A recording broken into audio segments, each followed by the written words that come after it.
Chaos erupts as the chief is declared dead. Goblins fight over the weapon and title. "I am the new chief," one shouts. Two goblins notice untouched prey. However, the goblin guarding the prey is about to return. The goblin returns, his feet stomping on the ground as he walks back. The two goblins hear that others have already gone for prey. The leader stops in his tracks, frustrated. "Damn it." Screams of terror echo through the cave. "Help, don't touch me, someone save me," a goblin begs to not give birth. The goblins freeze, confused by the unexpected command. One goblin stares upwards, eyes wide with fear and uncertainty. The goblin's face is contorted with rage, and he shouts, "If you dare." The goblin wearing human clothes is furious. "I can't believe even these low-level goblins would dare to defy me," he yells, his eyes glowing red. The goblin wearing human clothes trembles, screaming, "No, I can't die here, I have to survive." The goblin wearing human clothes lays defeated as goblins stand over him. "If I don't leave." The goblin now armed screams, "Die." The goblins seeing the weapon yell, "Run, he has a weapon." The goblin wearing human clothes prepares for a final stand. A girl thanks him for saving her, saying he is different. The goblin remembers that system initializing, and he was once human. The goblin wearing human clothes thinks back to his system. The system is still not fully activated and booting up. The goblins are shocked. Suddenly, the narration explains that this world was created by gods with powerful monsters and humans. Despite the powerful monsters and gods, the goblin is the weakest in this world. Lin Tian sees his stats, realizing how weak he is even among goblins. There is a way to get stronger. The narration explains goblins need to mate with other creatures for reproduction. The goblin wearing human clothes looks sad and sighs. The goblin understands why she doesn't want to live with the other goblins. The girl believes the Night Order will help him. She's wrong, he thinks, remembering, even if the system activates. Lin Tian says, "Damn it, those goblins are coming back, hide first." The girl trembles and begs, "Okay, okay." A goblin leers over her, excited. Another goblin jumps down after them. Human is here, I want to mate," it yells. A goblin lays motionless. The girl sees an opportunity. "It looks like the humans are here to rescue you." The girl's lie gives Lin Tian an idea. He will use this chance. Suddenly, a giant slash of energy cuts through the cave. Goblins are launched into the air from the impact. The knight is upset, thinking, "Damn it, these filthy creatures, my holy order uniform." The goblin sees the knight. "This is the first time I've seen such high stats." The girl and other goblins call out to the knight. A goblin remarks on their strength. The girl yells, "No, wait, watch out." The knight prepares to swing his sword at the charging goblins. Coughing from the impact, the girl wonders, aren't they here to rescue people? Why are they attacking? The girl named Kelia yells out to the knight. She recognizes him, calling him, "Commander, it's me." The knight stops Kelia, declaring he knows her. He accuses her of being defiled and potentially carrying a goblin spawn. Kelia points to Lin Tian, declaring it was him. "This goblin protected me." The knight scoffs, "If you're going to lie, make it believable," glaring at them. The goblin wearing human clothes says, "Run, there's an exit, get out of here." He can't believe this is happening. The knight slashes at the goblin, yelling, "Damn it, I didn't expect this outcome." Lin Tian grits his teeth in frustration. The knight loader pauses mid-swing. A bubble appears saying, "Wait, loader." Why does he stop? Above, an entity looks down on them. Kelia cries out, "Save me, holy maiden." The knight thinks, this goblin seems strange. A holy maiden appears. Kelia screams, "Save me, holy maiden." Lin Tian, the goblin, questions, "Can you understand my words?" He believes she is the holy maiden Ifraya. Lin Tian pleads, "You are the holy maiden, right? I'm not a monster, I used to be human." Ifraya wonders if Lin Tian is a gift. "Lin, did this goblin hurt you?" she asks. Ifraya says, "All right, since it's so special, let's take it back first." She asks, "Are you willing?" Ifraya's figure glows as she listens. She thinks to herself, is he truly human? Lin Tian declares, "I am willing, I'll go with you." It's his only chance. Ifraya tells Loader that they are leaving. She has a look of understanding on her face. Ifraya nods, "Thank you for your kindness. I will repay you properly." Ifraya states, "Of course." Down below, Kelia is held by the knight as a goblin watches from below. Ifraya gazes down at Lin Tian. He cowers, awaiting judgment as the holy maiden approaches. What fate awaits the goblin in her hands? Ifraya stares down. The goblin Lin Tian hears her say, "When we get back." The holy maiden says in a dark tone, "You better repay me well." A beautiful woman stands in front, holding a glass of wine with the title. After 1 week of rapid growth, the goblin village is thriving. But church bells signal danger as villagers gather to discuss recent goblin raids. The goblins used despicable sneak attacks to slaughter 30 residents of Bright Town. The townspeople scream for vengeance against the goblins. Loader rallies the town, joined by Ifraya and Kelia ready to fight. Ifraya urges everyone to pray to the temple. The people cheer, filled with faith in the knight's protection. The townspeople's faith is unwavering, chanting, "Long live the temple." Loader studies a map, plotting their goblin hunt. Ifraya, holding a vial of blood, believes the goblin's actions will strengthen faith. A wounded knight is being held captive. He whispers Ifraya's name in desperation. A goblin, crucified and badly injured, curses Ifraya. She observes him, commenting on his strong vitality as she analyzes documents and vials. Ifraya smirks, remarking that it's no wonder the temple can't eradicate goblins. Ifraya decides to test poison on a captured goblin. Meanwhile, the goblin curses her, blaming her for deceiving everyone and killing Kelia. Ifraya rebukes the goblin. She accuses him of bewitching Kelia to speak for him and betraying humanity. Ifraya declares crucified death was her final loyalty. Ifraya speaks, stating, "For the holy maiden to speak to you is a great favor." Ifraya prepares an experiment on the goblin. She thinks aloud, disgusted by the body's use for experiments. The goblin's vision blurs as he wonders, "Am I going to die so unwilling?" The goblin lies defeated, lamenting his naivety in trusting humans. The goblin recalls being brought back to the village. He remembers Loader and Ifraya torturing him, never believing him. The goblin is revived, covered in a celestial glow. He opens his eyes and questions, "Am I still alive?" The goblin life simulation system activates, revealing the goblin is dead again. A system message appears. The system offers him a choice: return as a goblin or disappear forever. The goblin understands the system and sees a chance for revenge. He vows to get even with Loader and Ifraya. Ding! The Goblin Life simulation system announces the start of Goblin Life 2. The goblin is reborn, but the system warns of immediate danger. The Holy Order approaches. Confused, the goblin yells, "System, what can you do?" The system gives him choices. He needs to escape Holy Knight Loader's clutches. The system presents him with options, but he knows goblins can't beat Loader. The system reveals he led the goblins in a desperate battle against Loader and lost. He earned 10 points. The system grants him a dagger with increased speed and strength. He believes it could be a one-hit kill. Still dazed, the reborn goblin wonders why he didn't see Kelia and where she went. The system reveals due to his rebirth the timeline has changed. Kelia wasn't captured and lives happily. Ifraya smiles, stating she fulfilled her promise to Kelia.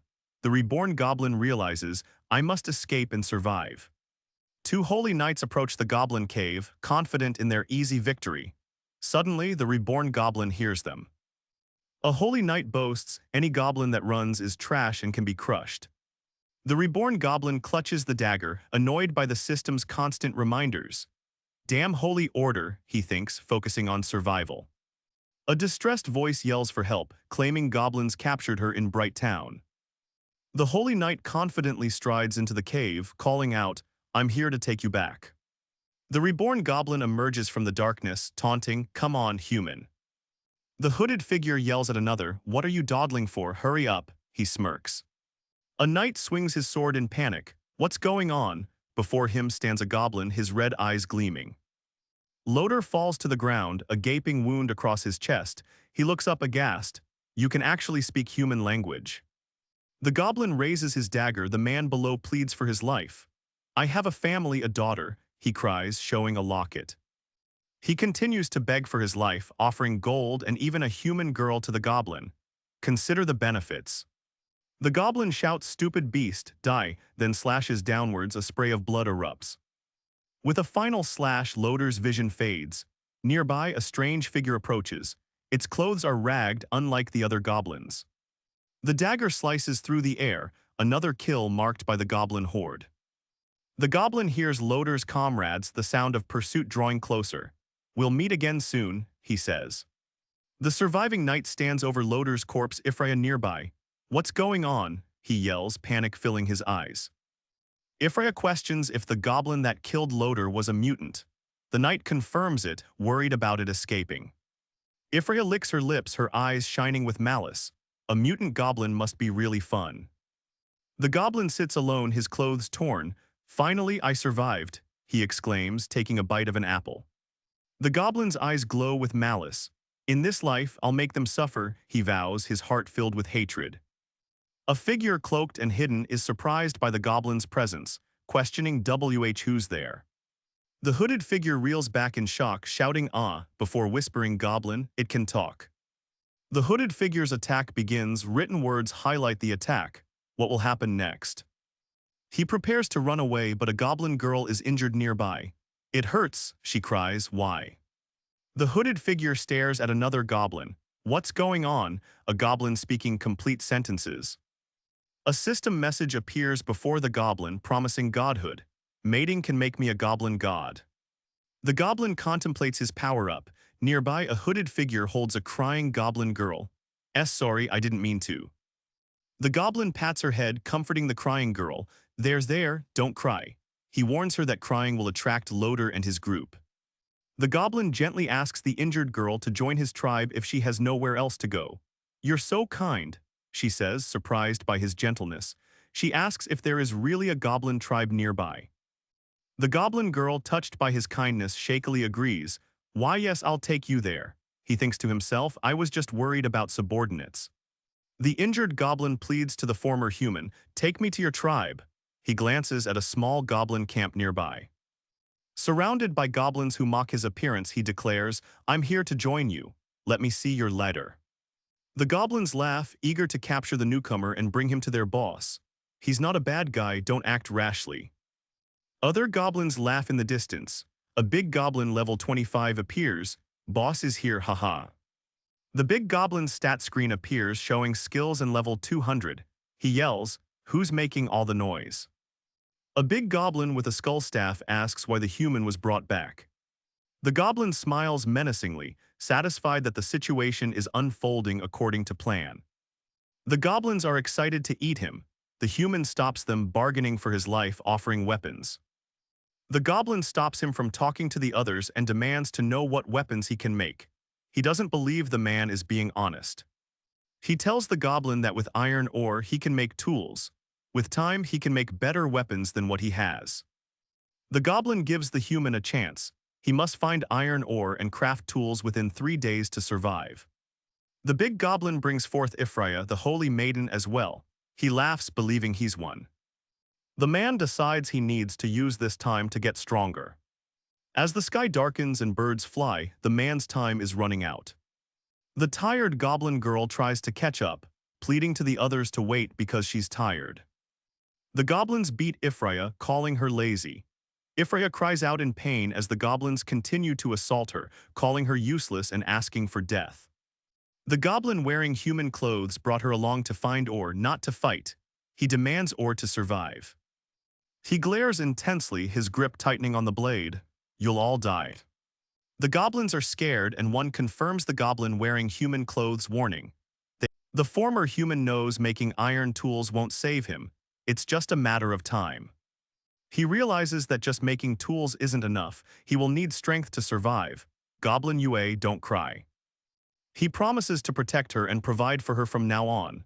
Yue, confused, asks if he means it. Realizing his current methods aren't enough, he asks himself, "How can I get stronger?" The goblin in human clothes explains that having children will make him stronger. Yue blushes, embarrassed, and admits she's inexperienced. The goblin smiles, stating it's okay as long as Yue is willing. The goblin wearing human clothes seals the deal with a kiss. Yue's face is beet red, surprised by his sudden action. With a blush, Yue pleads with him, "Please, let me have your babies. I want you to get stronger." The system indicates he will have 7 children with Yue, breaking his level cap. he gains stats. He feels a surge of power. Not only has his level increased, but his form is also improving, making him more confident for future battles. Screams echo as demon wolves appear, menacingly closing in on the goblin and Ifraya. He is happy that they found ore but concerned the wolves came with them. He tells Yue to wait for him. A demon wolf bites down on the goblin in human clothes while he protects Ifraya from the wolves. Will he survive? A goblin demands that the goblin in human clothes hand over the iron ore. The goblin lifts a large piece of ore, struggling with the weight. He tells the goblin that the ore is good quality, find more and he'll make weapons. Ifraya pulls at his sleeve, her eyes full of worry. She looks distressed. He tells them to watch closely as he brandishes the iron ore weapon. Demon wolves growl in the background. One of the goblins tells the others he'll share the iron spear. They respond with an eager yes. The goblins yell that they want some too. They look eagerly at the spear. The iron spear slams into the ground. Goblins are impressed by its power. He wasn't lying. The goblin who used to be human declares they must make 50 weapons in 2 days. The others call him nasty like the humans. They offer to help. Delivery day is here. A cart overloaded with spears has arrived for the goblins. Goblins cheer for their brother Lin as he returns. Lin states he brought what they wanted. The goblins cheer for the feast, celebrating Lin joining them. Gaga so great. The goblins feast on a giant cooked hog. Lin Tian is presented a special dish from the priest. A goblin yells, Lin Tian, what's wrong with you? As Lin Tian looks enraged. The big goblin priest yells that Lin Tian is an outsider. He laughs that Lin Tian is challenging him. The priest says there's only one way out. The priest holds a distressed woman captive, asking if Lin Tian cares for her. The goblin priest says, let's see how you stay smug, as he slices the woman's neck. The goblin priest's attack triggers a memory. How could you? He remembers someone yelling at him. The goblin priest screams for Lin Tian to die as he attacks. The scene descends into chaos. The goblin priest is cut down by Lin Tian, a sinister grin on his face. Lin Tian slices through the goblin priest in one swift motion. The priest's skull. Lin Tian declares, from today, goblins stand beside him, seemingly ready for the next command. Lin Tian stands before the goblins declaring, I am your new boss. The goblins cheer at the thought of attacking humans and elves. One proclaims they'll have endless meat. The goblins cheer for Lin Tian, howling and yelling, boss. They are now loyal. One goblin yells, boss. Then Lin Tian presents the captured holy maiden to the goblins. This is yours. Lin Tian declares his takeover is just the start of revenge. Elves are next. Holy maiden Ifraya is shocked by the change in scenery. What's going on? We get a wide shot of the goblin village in the moonlight. The princess ignores the woman and shouts about having urgent news to report. The princess tells her mother she has urgent news from the eastern enchanted forest. Elves lounge around the queen. The princess is flustered and tells her mother she has to leave immediately.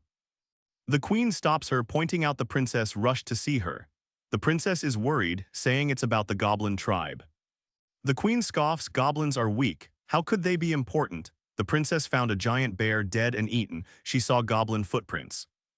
Queen Kasana orders her troops to clean up the goblin threat, but not to kill them all. Goblin hearts make a potent tonic. The queen tells the princess she's worked hard and offers a male elf as a reward. The princess says she'll investigate tonight. Goblins sit around a fire, discussing the enchanted forest and elf treehouses. The goblins celebrate their new goblin chief's victory and promise of conquest. The goblin in human clothes sits by the fire, his body bandaged. Victory has a price. The goblin wearing human clothes says that since the priest died, he's now leading the goblins. 60 elves in treehouses, plus 10 guarding the mines, 70 in total. The goblin wearing human clothes shouts the orders, they are ready to hunt. The goblin wearing human clothes gains, giant fang attack after killing a beast. Goblins with spears advance, gaining stone skin. The goblin in human clothes gains stealth and kills an ape. Goblins scramble over a giant snake corpse, their skills improving after the hunt. Venom is acquired. The goblin's devour skill has increased stats and granted new abilities to all members of the tribe. The goblin with human clothes reveals their tribe's strength surpasses the elves. System cooldown is complete. The goblin warns they need to be careful while raiding in elf territory. He orders, system start simulation. Goblin life simulation activated. The goblins march confidently toward the elf village, but elves ambush them from above. The goblins are captured and hanged as a warning. The goblin sees the simulation summary, score 0. Under someone else's control, huh? The goblin notes the simulation results, deducing the elves are watching them. If he focuses, he can find the elves. The goblin in human clothes grins, saying he got it, as he feels their gaze. Two elves eavesdrop on the goblins. They didn't expect such a change. Inform the mother. An elf is struck in the back with an arrow. A goblin hand reaches for her. The arrow pierces through the first elf. Another elf screams in shock. The elf collapses, gasping, "I can't use any strength." A goblin shouts, praising the shot. The poisoned elf thinks her body is failing, while a goblin smirks, gloating over the victory. The elf falls to the ground, surrounded by goblins. She's out of strength. The goblin orders his troops to take back what they've lost. A goblin agrees. Back in Bright Town, a woman in a suit studies documents. A chilling voice commands someone to wake Ifraya. She is still unconscious and completely unaware of her surroundings.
A goblin exclaims he's reserved the elf princess for the boss.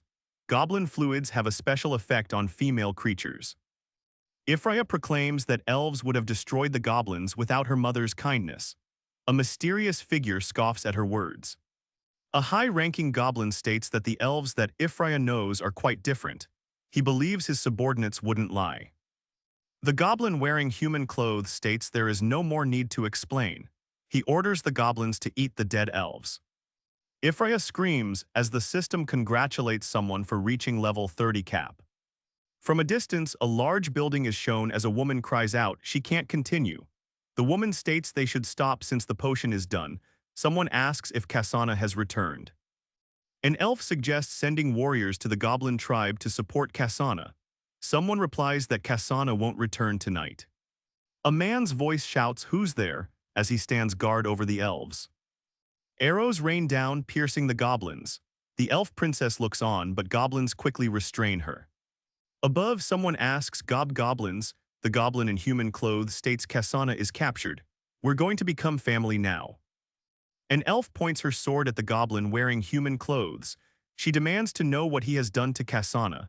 The goblin smirks, asking another goblin what he thinks. One elf shouts she's going to kill them. Another elf is on the ground. A goblin tells her to surrender. The goblin wearing human clothes calmly states the arrow was covered in paralyzing goblin fluid, advising her to behave. Ifraya tries to move but fails, cursing her situation. The goblin wearing human clothes reveals he heard the elves' plans. He states that it's time the goblins settle the score.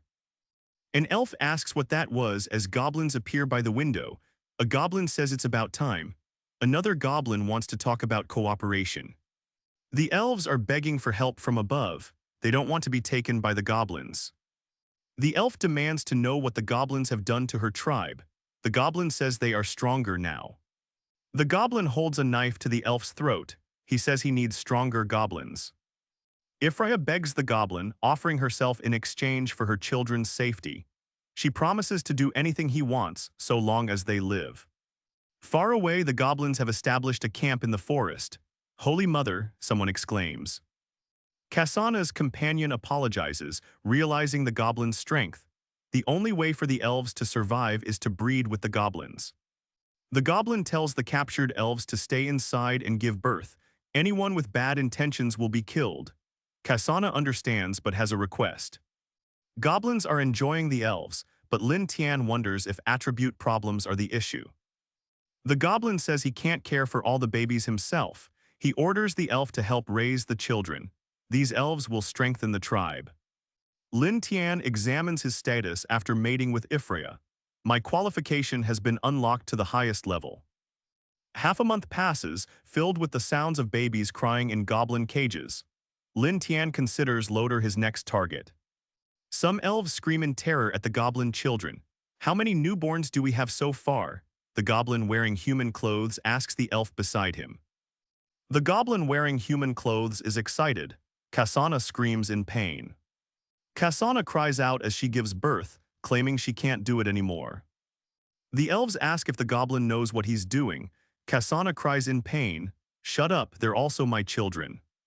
Another elf praises Lin Tian for saving her companion. "It's not a big deal," Lin Tian replies modestly. A goblin cries out to be let go. The goblins laugh as they hold down the elf. "Let me go first," she cries. Down below, a goblin is sliced in half. The goblin yells at his comrades, stating to wait until they are fully recovered. Whoever disobeys will face the consequences. Death. The goblin announces that each elf will receive extra fruit rations. One of the elves comments on his uniqueness. The simulation displays the elves. The goblin wearing human clothes decides to infiltrate Bright Town again, planning revenge on Loader. Lin Tian sits by the fire and wonders how they were found so fast. Loader's companion cannot be underestimated. The simulation starts. Lin Tian successfully attacked Loader, but Loader's master, the Sword Saintess, appeared. There was no chance to escape. He's shocked that the Sword Saintess appeared. He didn't expect Loader to leave, and now it'll be hard to find him. Damn, I need to hurry. Lin Tian tells Goblin Yue he's going to the human territory. He leaves the tribe in Yue's hands. "What?" the elves exclaim. The elf suggests a stealth spell to help the goblin wearing human clothes. "That's exactly what I wanted you to say." The elf says that all her children are here. She states that only if Lin Tian returns safely will they be secure. Bright Town is being rebuilt as citizens walk through the streets, some still wearing armor. A hooded figure watches from the shadows as the town guard patrols with increased vigilance. Defenses have become so strict. The hooded figure buys an apple. "Strange, I can't find any news on the Sword Saintess." The hooded figure is still in town. Is she even still alive? The hooded figure sees the adventurer team's rankings. Has that guy improved again? He's ranked first. The hooded figure mutters, "I need to hurry and find more clues or my revenge plan will fail." The hooded figure stops, hesitating whether to continue their pursuit. She must be here somewhere. The hooded figure recognizes the voice. "To think I ran into him here," Loader shouts from inside a tavern. The hooded figure, now identified as Boshi, overhears tales of a four-armed ape. "How ridiculous," he thinks as someone yells at him. A brawl starts as some patrons get rowdy. The bartender sighs, "Slay the dragons, don't cause trouble here." Boshi is shocked by the mention of dragons. Sigh, Bright Town will be in trouble if reinforcements don't arrive soon. The bar patrons celebrate Loader's connection to the Sword Saintess, ready to fight the dragons at her side. Loader declares a celebration for the Sword Saintess's arrival and the dragon's defeat, treating everyone to drinks. Boshi denies helping Bright Town, thinking there will be more opportunities in the future. Loader and his partner approach, noting something strange. The Sword Saintess is welcomed into Bright Town. Loader says, "Master, the dragon has been lingering around and is getting closer to us." He warns of an incoming dragon attack. The Sword Saintess asks how the task is progressing. Her subordinate states the dragon-slaying crossbows have been deployed. The sword saintess orders her men to disperse, emphasizing the gravity of their situation. Loader responds, acknowledging her command. The dragon descends upon Bright Town, snatching up a citizen. "Run!" they scream. The sword saintess identifies the dragon. It's a scout dragon. Once it shows up, it will attract the dragon horde. A goblin reports that many soldiers are on the town's wall. Another goblin, cloaked, says the time is almost here. "Let's stay here and enjoy the show." The cloaked goblin surveys his goblin army from a high vantage point. The dragons descend upon Bright Town as screams of terror fill the air. The saintess explains the crossbow to Loader, while the soldiers confirm they are loaded and ready to fire. The dragons are firing. Bright Town is under heavy fire. The destruction begins. The townsfolk admire the dragon-slaying crossbows. Suddenly, a survivor shouts that something is falling from the sky. The order is given, "Quick, prepare to shoot." The difference is too great, the crossbows can't hurt her. The purple golden dragon mother opens her mouth and unleashes a devastating energy beam. The townspeople flee in terror, screaming that the wall is about to collapse. The sword saintess declares she'll handle the dragon mother, ordering others to defend the city. A powerful sword chi torrent descends, poised to strike the purple golden dragon mother. A cloaked figure watches the sword chi torrent clash with the dragon mother. He notes that the torrent held off her attack. Boshi realizes the sword saintess, Alice Nia, is much stronger than he imagined. The cloaked figure watches the battle intensify, acknowledging Alice Nia's strength. The dragon mother is weaker than the saintess, but she has higher HP. Victory won't come easily for the saintess. The goblin wearing human clothes smirks, believing the time to strike is now. He orders his goblin troops into Bright Town to enact their revenge. The roar of the dragons shakes the sky as the goblin horde advances. Loader struggles, stating that these dragons are hard to deal with. He is hopeful. Amidst the dragon attack, someone shouts about a goblin invasion in Bright Town. The people are confused, some state that it is unlikely.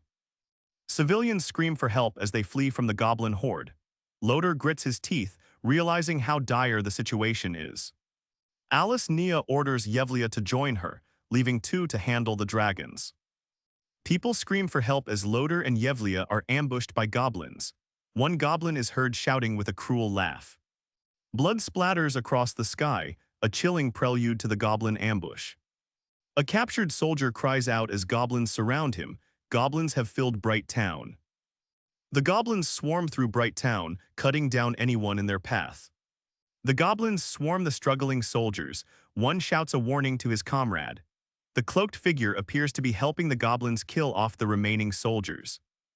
The goblin wearing human clothes smirks as the captured Bright Town soldier screams his rage. "Look at the situation carefully," he states.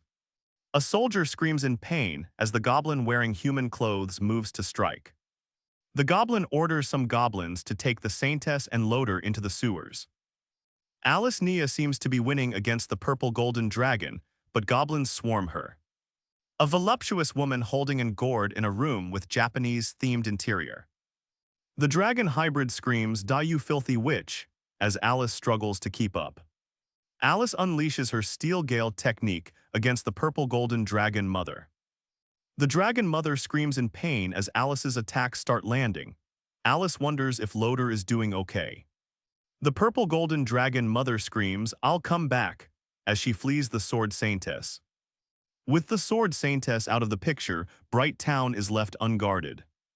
Alice, the sword saintess, yells in frustration, "Where's Loader?" after seeing dead soldiers and goblins. Alice is shocked that the goblins were able to capture Loader. She can't believe goblins have become so strong. She's starting to understand the dire situation. Alice is determined to slaughter all the goblins. The remaining citizens of Bright Town beg her to stay. The citizens of Bright Town are on their knees, begging Alice to stay. Alice believes protecting the temple's citizens is her duty even over Loader. She must seek help from the royal family. Goblins shout their leader returns. Goblins bring Alice and Loader before their leader. One goblin shouts, "Be quiet," to the captured humans, warning them. The goblins actually captured many elves. Loader realizes the goblins might have a hero-tier goblin. Loader asks Ifraya, have you recovered a bit? A goblin is surprised that Ifraya is recovering from the poison quickly. Your recovery ability is indeed strong. Ifraya screams, how do you know my name, what do you want? As a goblin touches her, the goblin smirks, what do I want? A goblin grabs Ifraya, whose face is contorted in fear. Loader's rage boils over. Stop, damn it. A goblin screams, don't you dare yell at the boss, before punching Loader in the face. Loader warns of Alice's power. The goblin smirks, confident in his plan. Even if she wants to, she won't find us. The goblin leader orders the goblin berserker to get more monsters. No problem, leave it to me, the goblin berserker responds. The goblin threatens Loader, answer me or you will lose something. A shadowy figure looms over Loader. Are you fond of capturing goblins in secret? Loader yells, damn it, what nonsense are you spouting?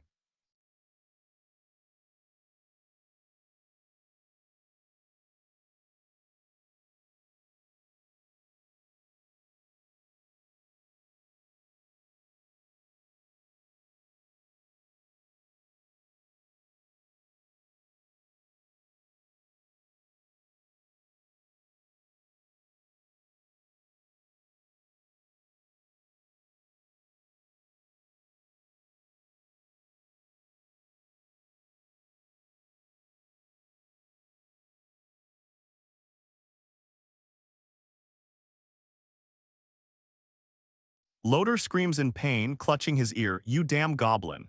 Injured Ifraya sits beside him as he declares everything we've done is to protect the human race.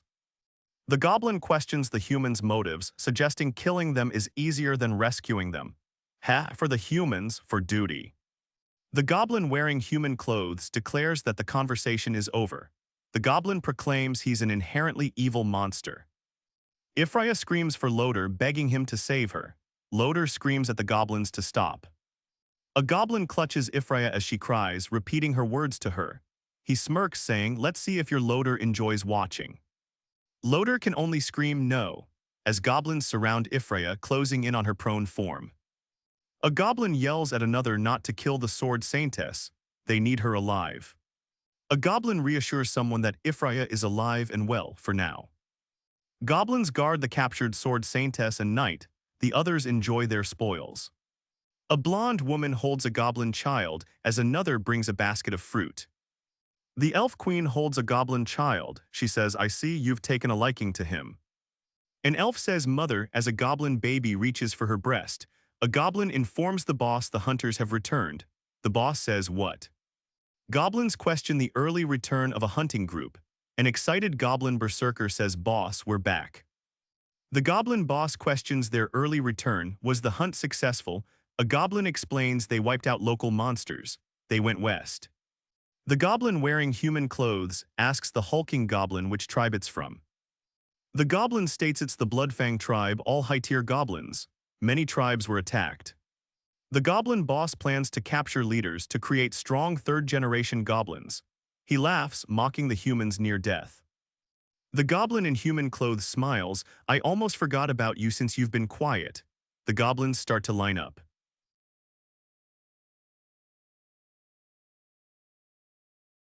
The goblin laughs maniacally, stating it's finally his turn with the human. Humans are the best, it says. The sword saintess is chained, crying as a menacing threat looms over her. Several hours pass.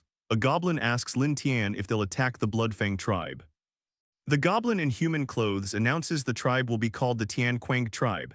Another goblin shouts, Ga, boss. The goblins cheer, celebrating their new name, the Tian Quang tribe. They will attack the Bloodfang. The goblin in human clothes sits, stating, don't worry, I have confidence.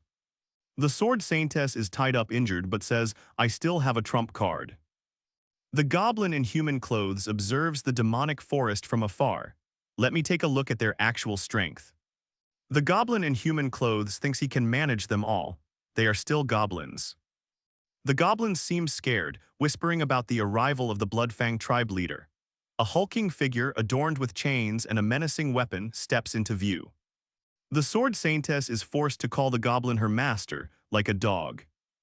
The goblin wearing human clothes notes the Bloodfang leader's overall combat power is 900. He wants to capture him alive. Since the poison won't work, he needs another plan to capture him. The goblin reports to Lin Tian that the orders were completed. The goblin wearing human clothes says, "You did well." A goblin greets Ifraya. He thinks she's warm to the touch. She screams at the goblin. Ifraya screams in agony, clutching her head as poison courses through her veins. The goblin restrains a weakened Ifraya. He announces, "Your punishment is over, Ifraya." The goblin wearing human clothes asks Ifraya to trust him. He asks her to become his pet and be spared from the daily torment. He questions her faith. Ifraya is spitting up blood, still suffering from the effects of the poison. Ifraya gags as the goblin holds her mouth. He says, "Very good, Ifraya." He declares he'll call her little bitch from now on. The goblin in human clothes tells Ifraya, "Come with me." The pair arrive at a hot spring where the goblin gently places Ifraya into the water. The goblin smiles wickedly, stating, "Really, Ifraya, that's perfect."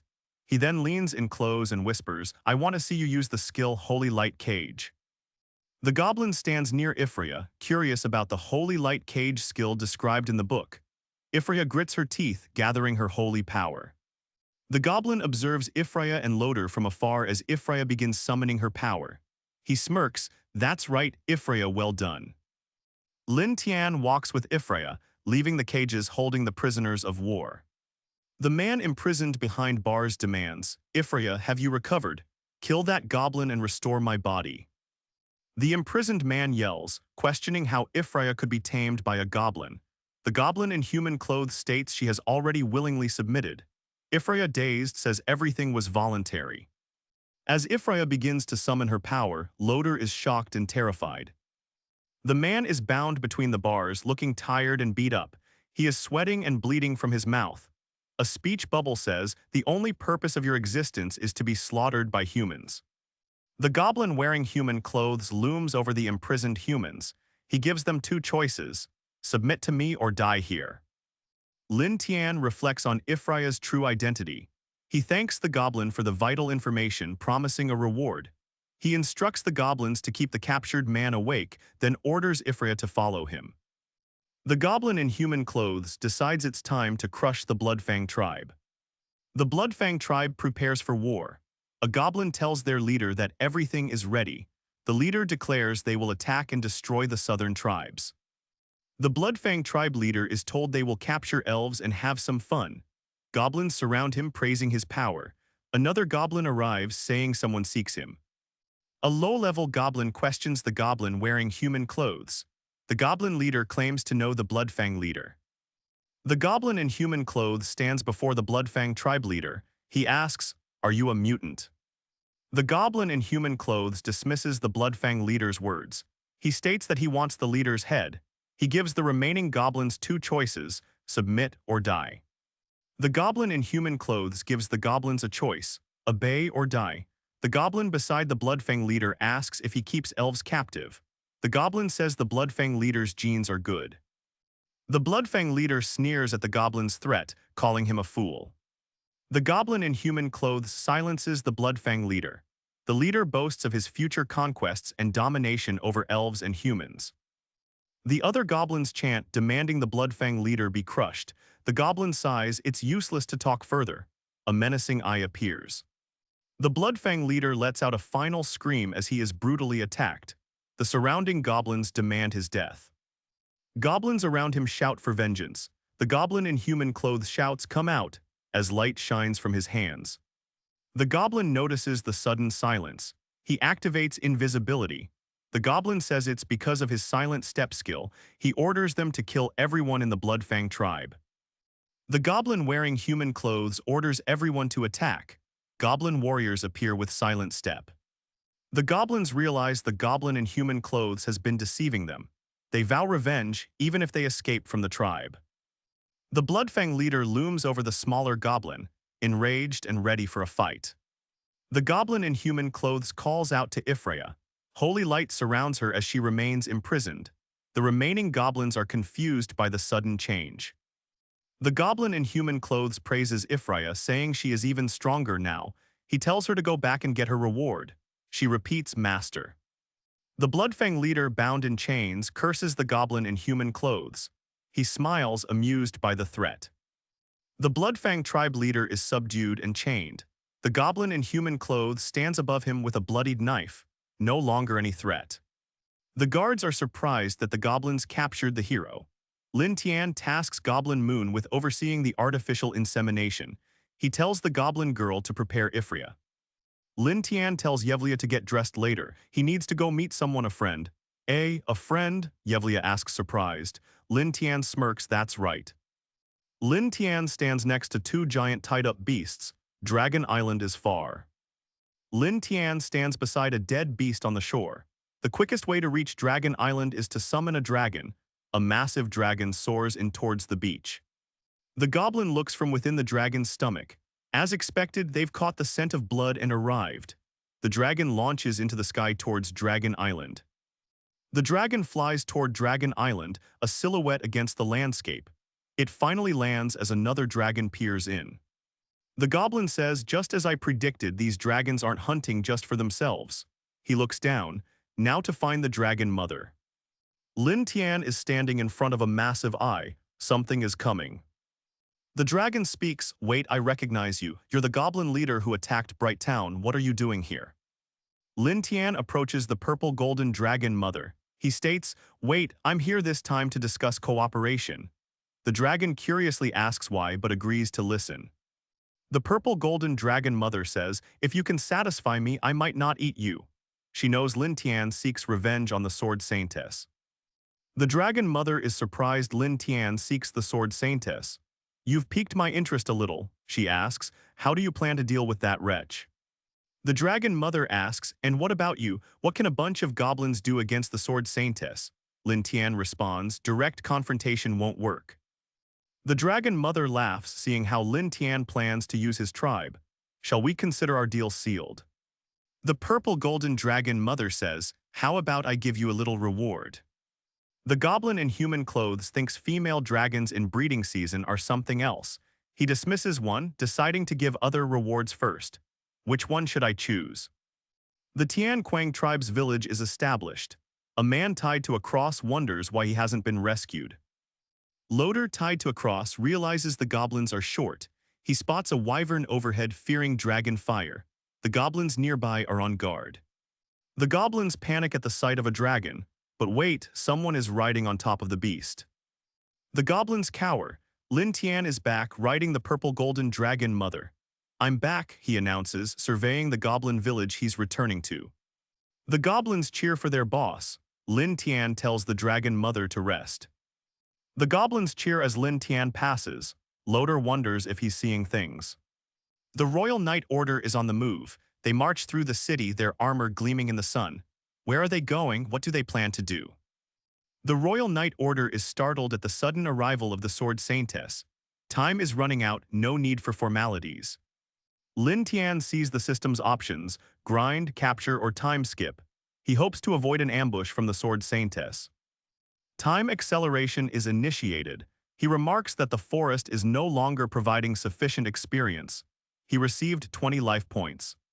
1 month passes by with time progression. Lin Tian wakes up in a daze, processing his new stats, level 50, overall strength 1000.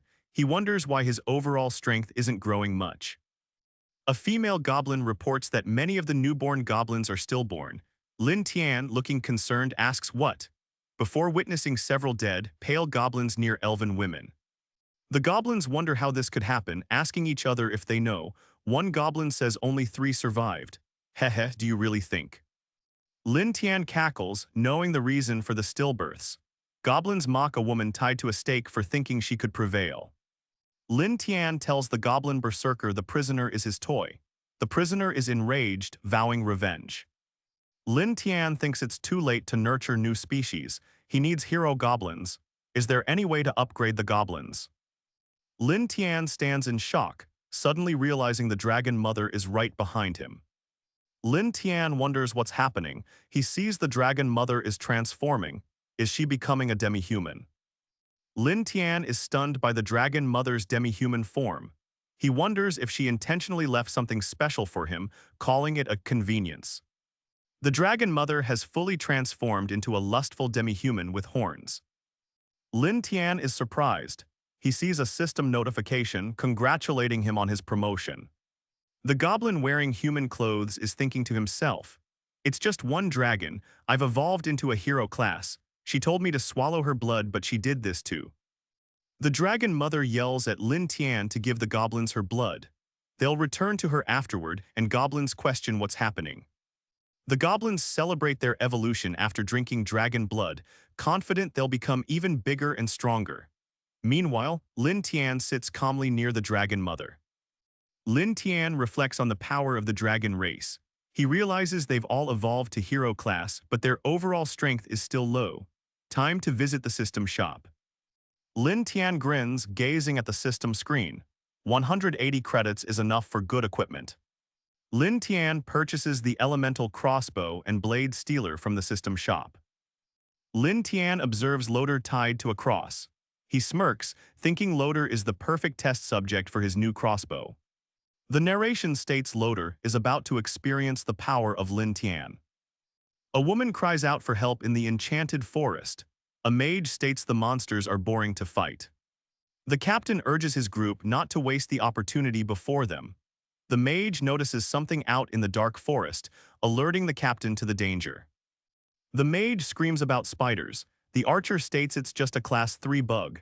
The spider monster shoots a beam of energy from its mouth. The captain pauses. Wait, there's something else. Below, a monstrous silhouette with glowing red eyes emerges from the shadows.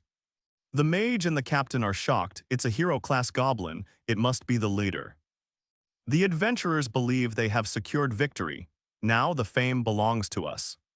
The captain orders the archers to cover him as the others charge in. "There's no rush, Captain," says someone. The captain complains he deserves the credit for their kills. His partner questions his statement, as it'll be his first hero-class kill. Confidently, the captain charges. The captain unleashes an intermediate combat skill, Raging Vortex Spear, aimed towards the unseen threat. An angry "Go die" echoes out. The spider intercepts the captain's attack. "It had caught it, impossible," he yells. "Tank, activate your shield." The spider easily deflects the incoming attacks. The captain's group is being pushed back. The captain is enraged. He's surprised it almost broke the shield with brute force. An archer says they must stay away.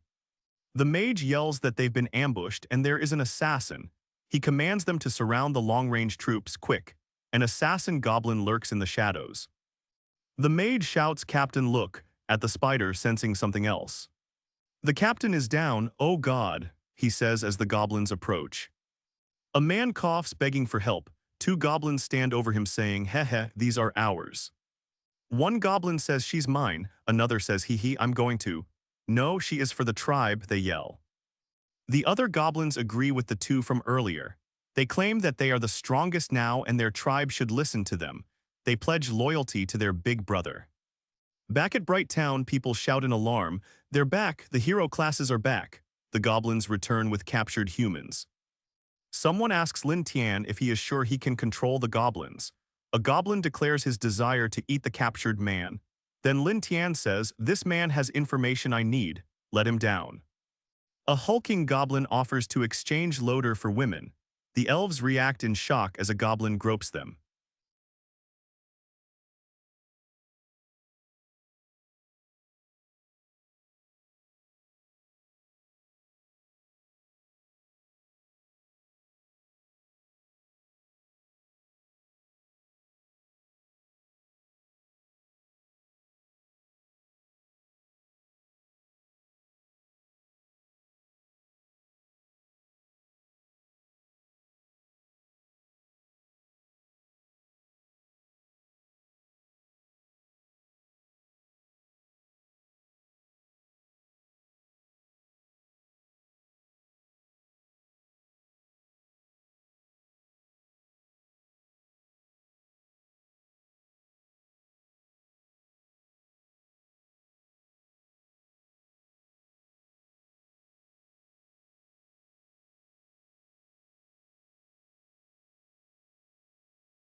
The goblin with human clothes asks Lin Tian if he knows what he's saying.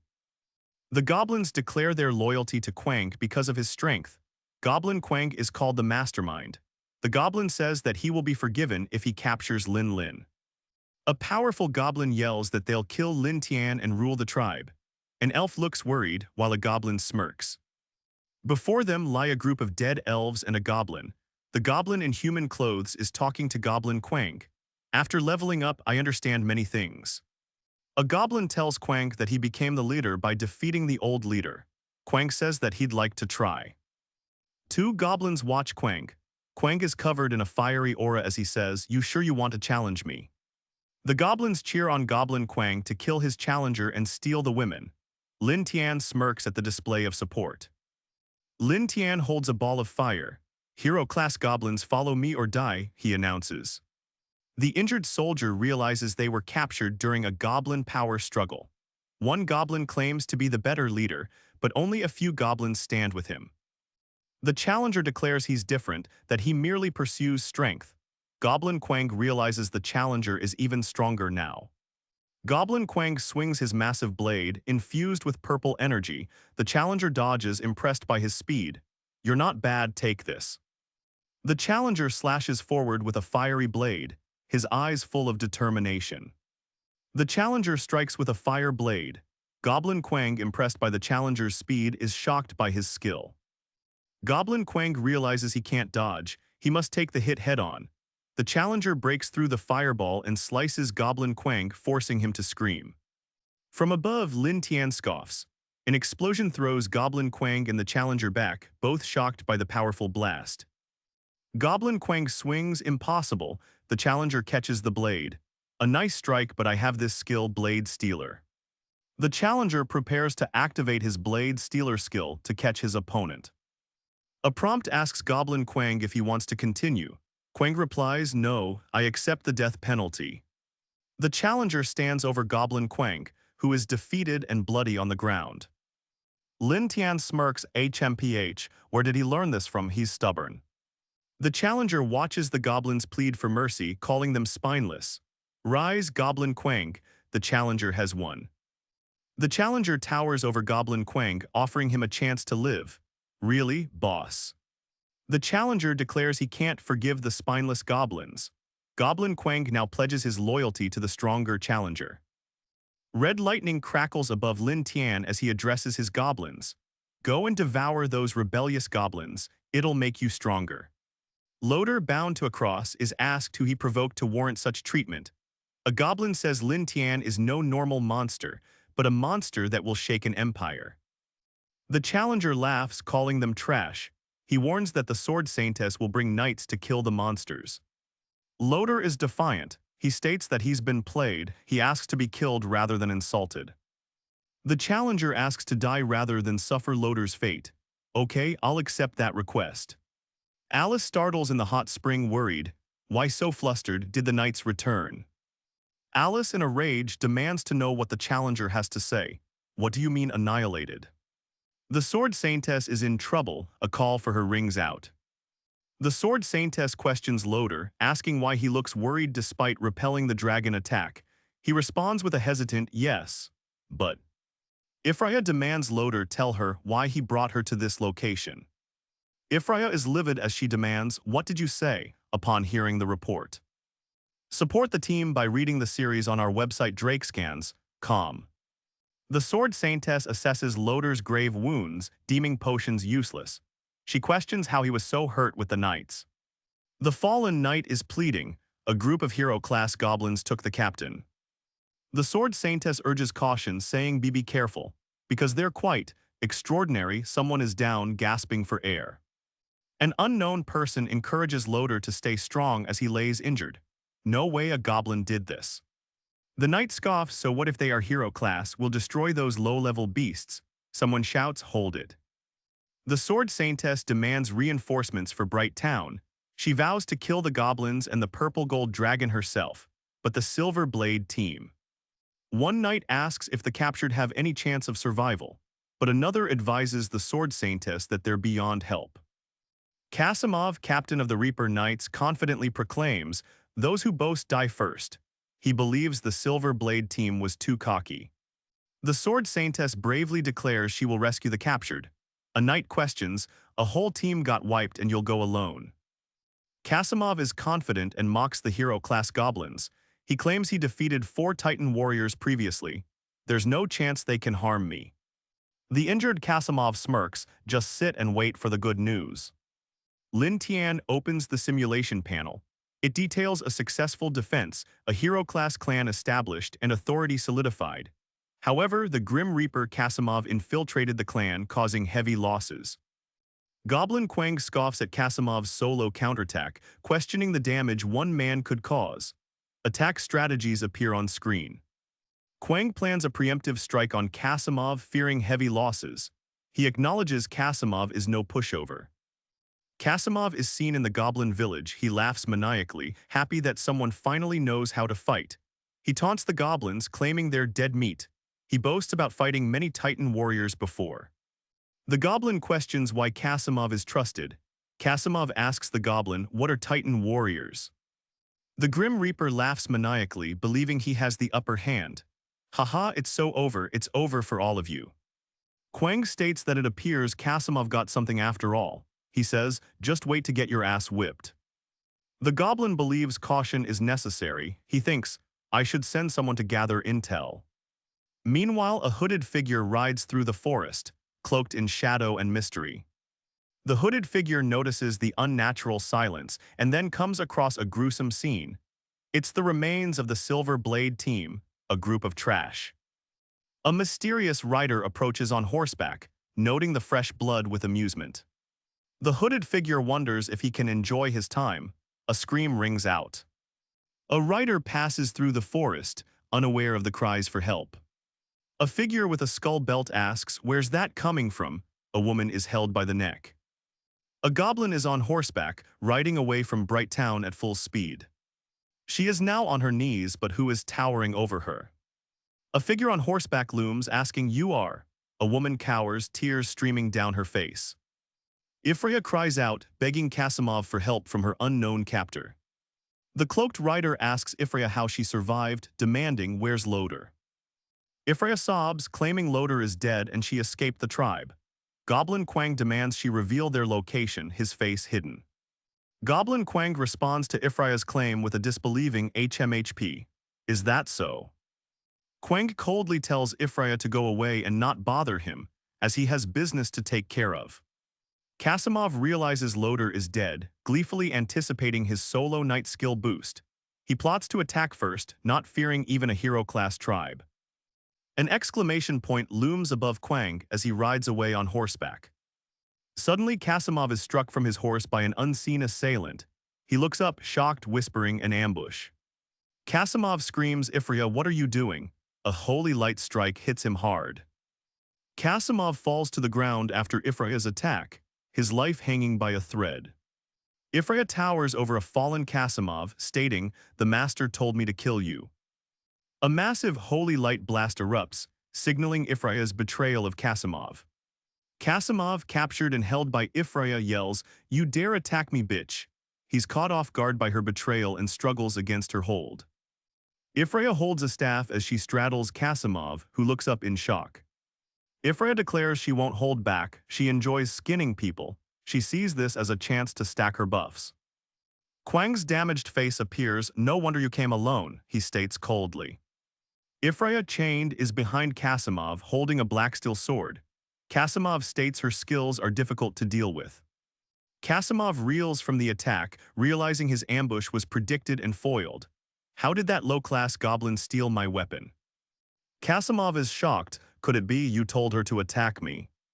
Ifraya is on her knees. Goblin Quang pets her head with a clawed hand.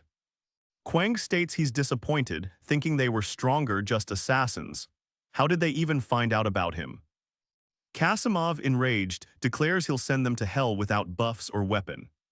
Kasimov, looking up from the ground, realizes he is surrounded. Goblins flank him, weapons ready, with Ifraya among them. Quang, with menacing eyes, says, I'd like to see who goes to hell first. A massive blast erupts where Quang is, engulfing the other goblins nearby.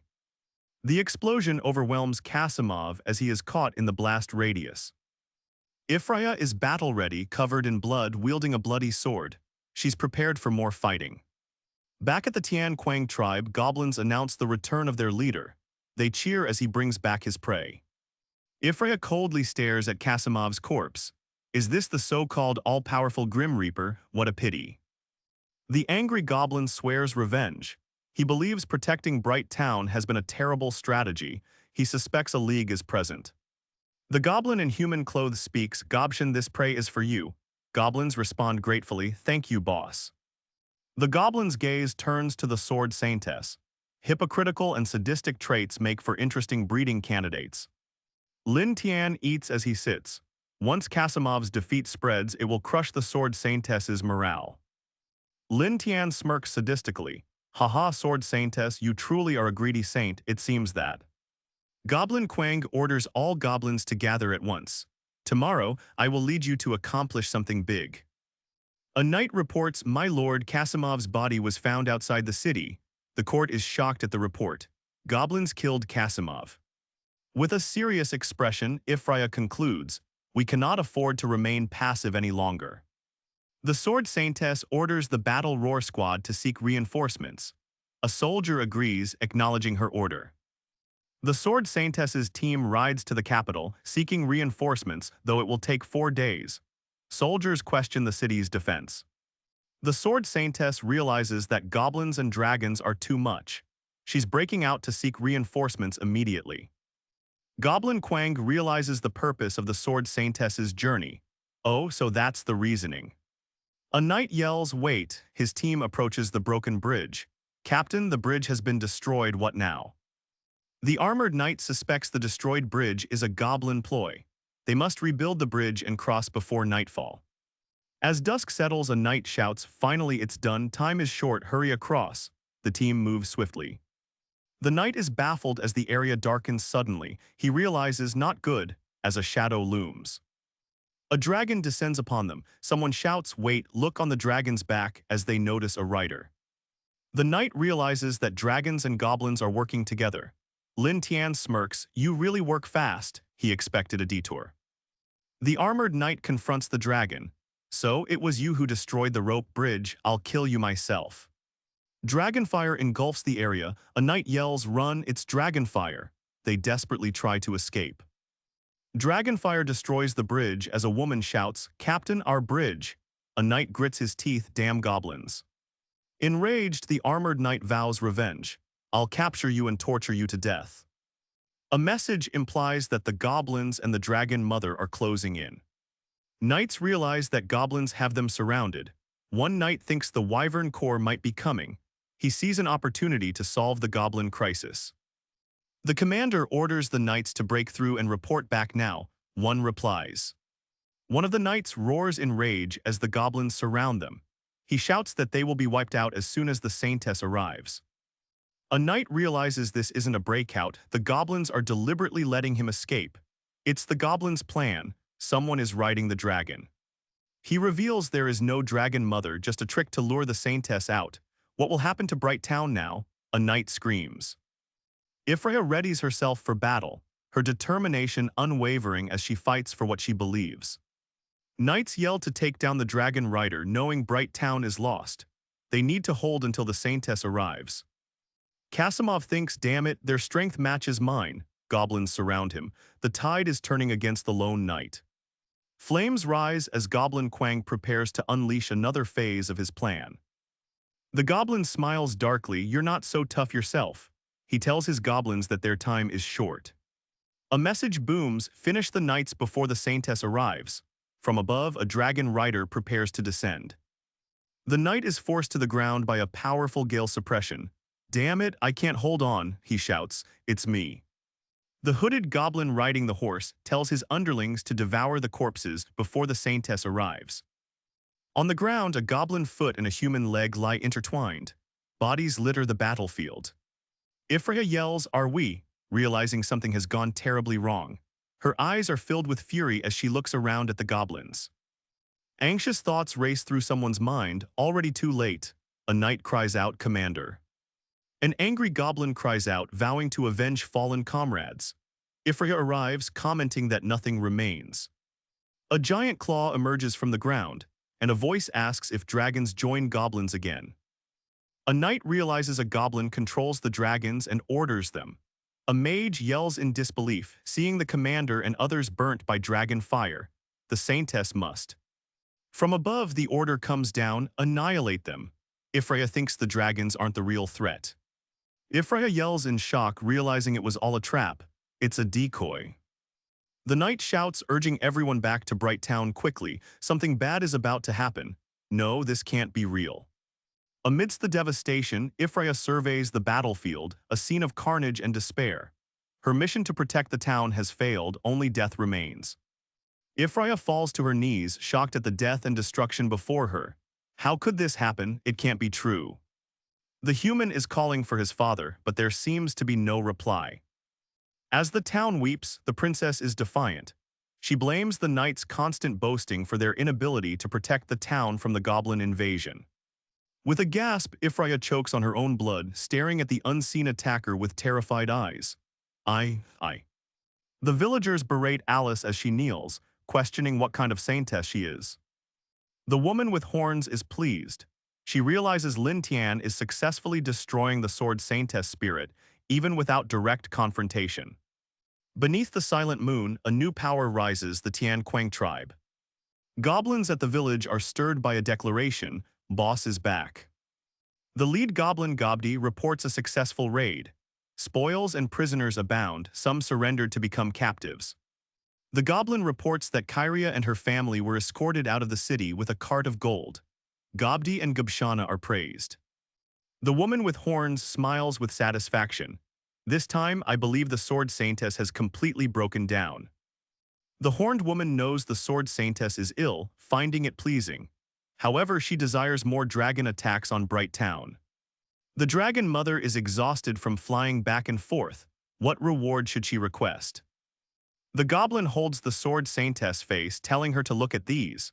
The demon woman looks upon her with a sadistic grin, ready to fully break her. The dragon mother wants Lin Tian as a reward. Lin Tian claims he doesn't mind sharing, to an extent. The dragon mother threatens, if Lin Tian refuses her advances, she will be very upset. Lin Tian tries to act coy, implying his low self-worth. Am I worthy? Bathed in divine light, a voice booms, I see the potential of a goblin king in you. The dragon mother thinks to herself that the dragon race reveres strength above all else.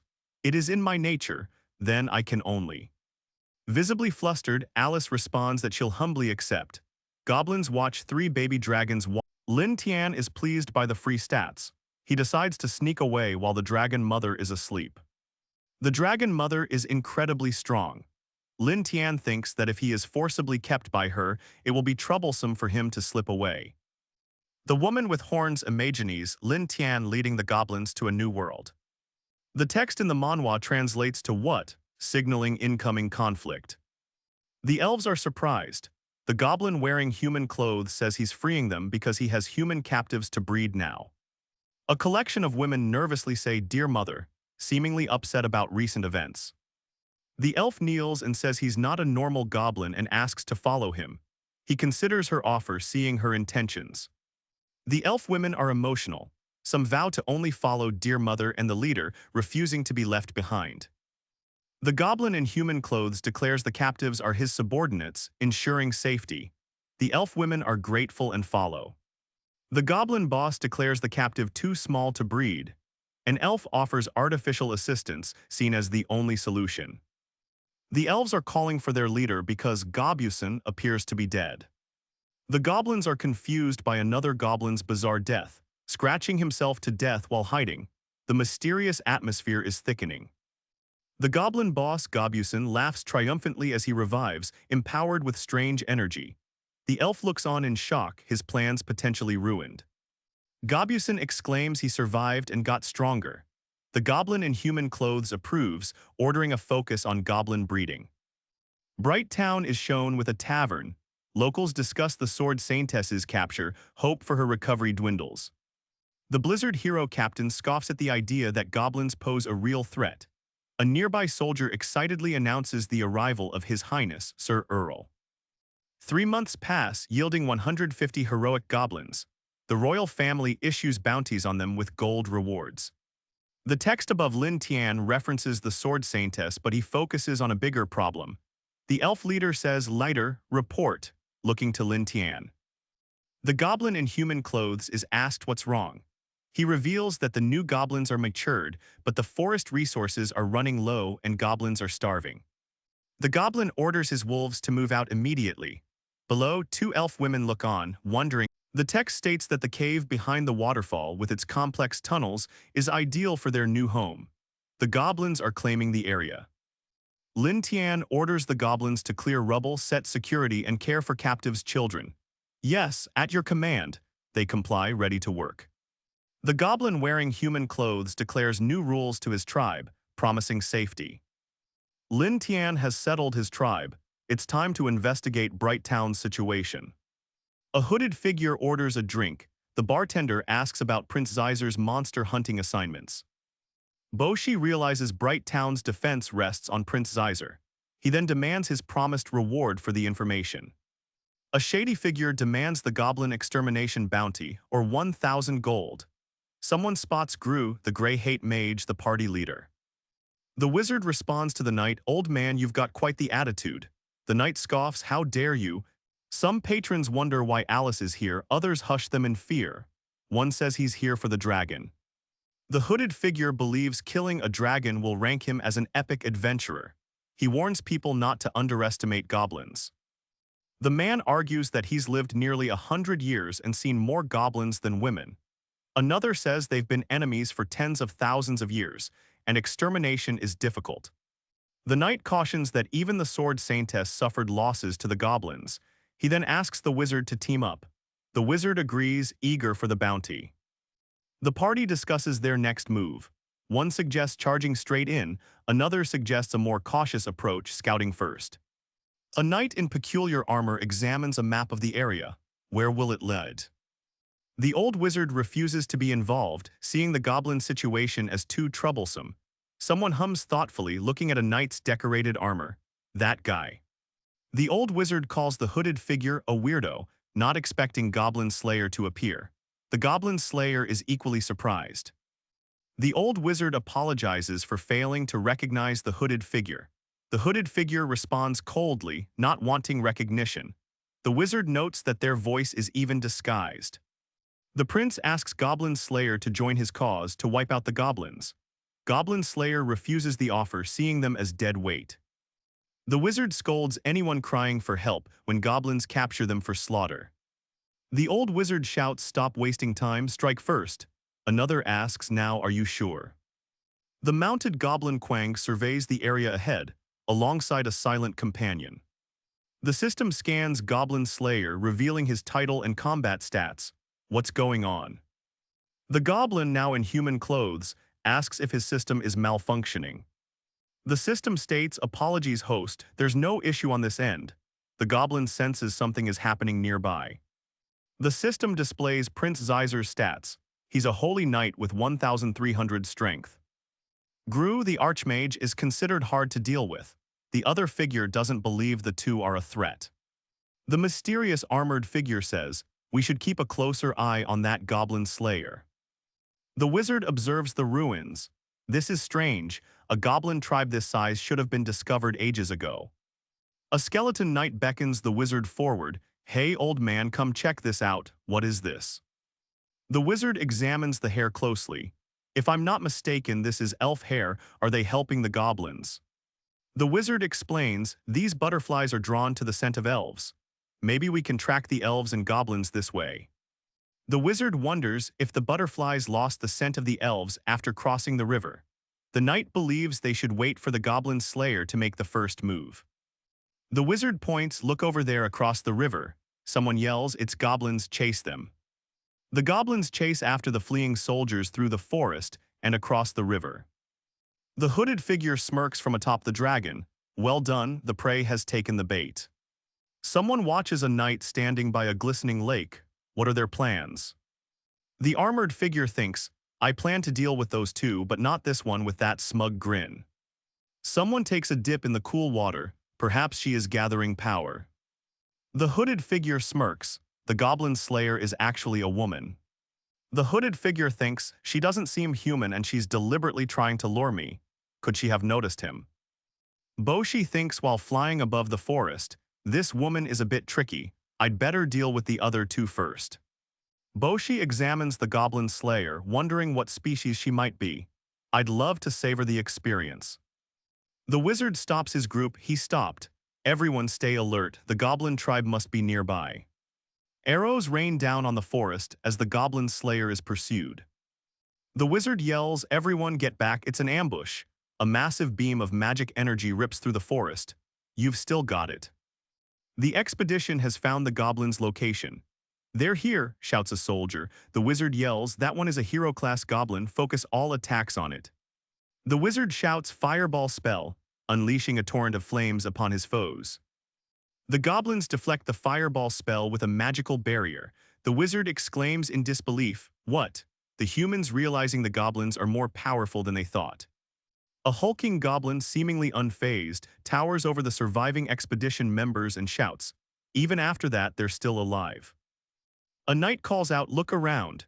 As elite goblins advance with iron armor and weapons, the wizard states, Cecil, I'm leaving this to you. The wizard uses a fountain of life to heal his party, restore power, he shouts. A goblin narrowly avoids deadly ice spikes. The wizard casts quicksand field, trapping armored goblins in the sinking sand. The wizard casts rain of judgment. As bolts of energy rain down on the battlefield, goblins clash with knights in close combat. The hooded figure orders Gabuti try to create an opening for Gobukong to charge in. Another goblin acknowledges, got it, boss. Gobukong charges into the battle. The armored goblin slams into the ground, creating a shockwave that throws debris into the air.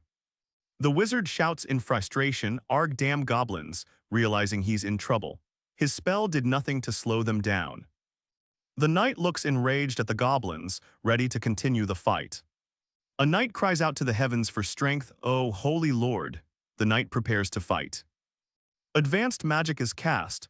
Holy light enchantment envelops the area in glowing energy. Ifreya orders, everyone gather around me, form a blizzard formation. She demands that the injured be surrounded and healed quickly. The hooded figure thinks, a diamond-dranked adventurer party. Their abilities are way beyond what I expected. For any other goblin tribe, they'd be invincible. But he smirks, unfortunately for them, they came to the wrong place. A wizard is surprised by the goblin's strength. Damn it, it's a mutant goblin. Ifreya sighs, chich. Suddenly a massive blow lands, splattering the wizard with dark blood. Arg, the wizard shouts, stumbling backward in pain. The monster looms over the expedition members. A spiked tail sweeps downwards to attack. A grinning goblin looms over the wizard Gru, ready to strike. Gru, he gasps out in pain. Gru, bloodied and frustrated, curses, damn it. He's starting to realize how dire the situation is. The wizard cries out for help as he is surrounded by goblins. A fallen knight lies nearby, his sword abandoned. The wizard's vision blurs, seeing red as the goblins close in. The wizard cries, these goblins are actual demons, as he is knocked backwards. A grotesque goblin looms over Gru. Ifreya screams, arrows pelting her armor, deflecting most. Damn it, damn it, damn it. Gru cries out, who will save me? A mysterious figure steps forward, a voice echoes with authority, Goblin Slayer. Is this the end for the goblins? The knight cries out, surrounded by goblins, ready to deliver the killing blow. Blood splatters as Ifreya screams in agony, the goblins are dead. The knights express gratitude to someone. A goblin's hand clutches the knight's leg, as the rescued knight vows repayment. The knight demands repayment, but a warrior warns him to stay away from the goblins, mentioning a goblin overlord. Deep within the mountain ranges, an unknown figure speaks with anticipation. The knight is slammed to the ground. Another goblin pummels the helpless knight. His vision fades to black as the goblin hovers over him. Kasimov lies defeated before the goblins. A human prisoner looks on in despair. The hooded figure is surveying a recent battle, asking aloud, Goblin Frenzy, what's going on? The goblin with a spiky tail stands before defeated soldiers. The armored knight asks, are you the boss? An angry goblin shouts, let's kill this guy. The knight clashes with a massive scaled creature, a dragon. His red eyes glow menacingly, a threat looming over the forest. The hooded figure scans the system and remarks on their basic skills. Is it possible that they know magic? Mad War transformation flashes on the screen as a goblin transforms. The hulking goblin rushes forward, its massive horns aimed directly at the knight. A raging bull, he wonders. Goblin Quang laughs, striking downward with immense strength. The knight is being crushed. Quang's fist connects with the knight, sending him flying. His red eyes glare with hatred as he yells, "Die already." The knight is trapped. "Damn it, my body's stuck." He struggles against a mysterious force. Goblin Quang reconsiders, weighing his options. A war of attrition it is. The goblins prepare for ranged attacks. A nearby knight looks up, bewildered, a goblin that can tame dragons. The earth trembles as Goblin Quang lands a devastating blow. I knew this place wouldn't let me down. A bright light flashes, with the sword Saintess getting the upper hand. The ground cracks from the sheer power. The knight struggles to stand, his sword impaled in the ground. Goblin Quang remarks he's about to collapse. A discarded helmet lies on the ground. Ifraya stands tall, her expression twisted with malice. The dark enchantment surrounds her, transforming her completely. The goblins are advancing, preparing for their next attack. They look hungry for battle. The hooded figure questions what has happened. A knight lies bleeding, their heart ripped out. The knight's heart is then held aloft as a goblin declares, "The heart is the best kind of nourishment." The hooded figure is shocked, declaring that they have underestimated her. The sword Saintess is getting dogpiled by goblins. Severely injured, she glares and screams, "Filthy woman, die." The bone-tailed goblin clashes with the armored knight. As their blades meet, Ifraya declares bloom. Ifraya's bloom attack hits its mark, causing a massive explosion. Goblin Quang is shocked, wondering how she can use a goblin ability. Realizing the situation is bad, someone calls for Ifraya to come with them. Ifraya, dying on the ground, shouts that she hasn't seen a smart goblin in ages. The hooded figure replies, "You think I'd believe that nonsense?" Ifraya scoffs at the hooded figure, wondering if they don't believe her. She then starts to unbuckle her armor. The sword Saintess stands over the knight's discarded armor, taunting, "Now do you believe me?" Down below, Boshi observes, shocked that she dropped her weapon and lowered her guard. Boshi atop the dragon mother questions, "What's this woman planning if that's the case?" The hooded goblin Quang states that they should have a proper talk. Ifraya replies, amused, surprised at a mere goblin. The hooded figure retorts, "I showed up just like you wanted." Ifraya smiles wickedly, "Don't worry, I'll keep my promise." The hooded goblin retorts that he showed up as asked, with killing intent. Ifraya smiles, declaring he looks just her type. Ifraya exclaims she's been tricked, regretting letting her guard down. A wicked laugh resonates from the hooded goblin Ifraya. Goblin Quang yells, "What are you all turning your backs for?" as Ifraya smiles wickedly below. As the controlled knights stand behind her, Ifraya laughs at her foes. "Relax, I promise I won't kill you." Ifraya leans over Goblin Quang, declaring she'll stick around. She prepares to see what he'll become. Ifraya kisses Goblin Quang. Quang looks shocked, exclaiming, "Wait, you're serious?" The knight stands below. From the forest, the goblin slayer is revealed. The knight is horrified, asking how she could be with a goblin. As the dragon looms over, someone screams no. They are overwhelmed and shocked by the turn of events. The knight declares he wants to see how strong Goblin Quang is. He then asks who Quang is and about his power. Goblin Quang asks how Ifraya can control even him. Ifraya responds that she'll explain if he agrees to follow her. Ifraya is now allied with Goblin Quang and asks what he will say. Quang declares he is a descendant of the Goblin King. "The Goblin King?" she asks.